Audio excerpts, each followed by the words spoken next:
Hello friend, नमस्कार। मेरे भोजपुरी देहाती गीत के चैनल पर जितने बहन भाई अम्मा चाची लोग जुड़े हैं, मैं सभी के लिए मंगल कामना करती हूँ कि आप लोग स्वस्थ रहें, मस्त रहें, अपना ख्याल रखें। देखिए, बहुत एक प्यारा विवाह गीत लेकर आई हूँ। अच्छा लगे तो कमेंट में आप लोग ज़रूर बताइएगा और अपना ढेर सारा प्यार दुलार दीजिएगा। जय माता दी। अरे मोरे बाबा दियाले डालरी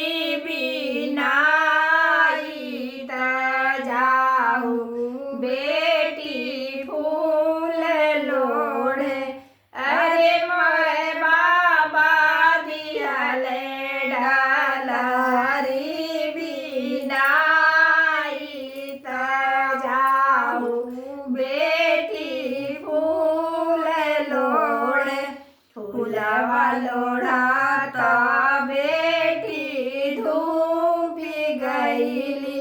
फूलवा लोढ़ाता बेटी धूपी गईली। अवरोयाला साई गईली।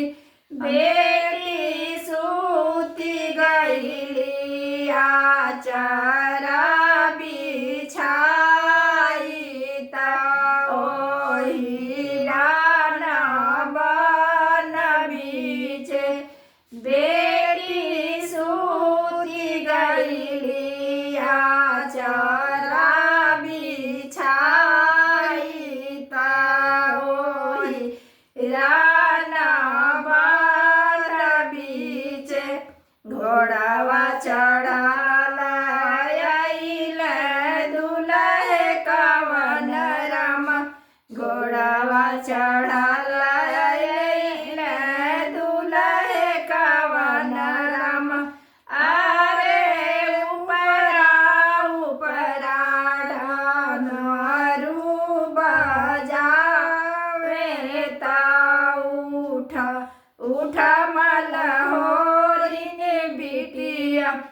अरे उपरा उपरा डमरू बजावे ता उठ उठ मलहोरी बिटिया।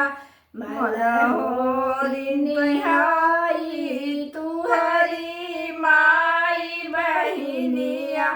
मलहोरी निहाई तुहरी माई बहिनिया। अरे हम कवन राम का बेटी त फूलवा लोढ़े चली अइली। अरे हम कवन राम का बेटी त फूलवा लोढ़े चली अइली। जो तुही हवा कवन राम का बेटा। अरे हमहू कवन राम का बेटा त तुहरे लोभवा चली अइलू। अरे हमहू कवन राम का बेटा त तुहरे लोभवा चली अइली। जो तुही हवा कवन राम का बेटा। जो तुही हवा कवन राम का बेटा। अरे मोरे आगे लिखनी पिसारत हम सच मानो। अरे मोरे आगे लिखनी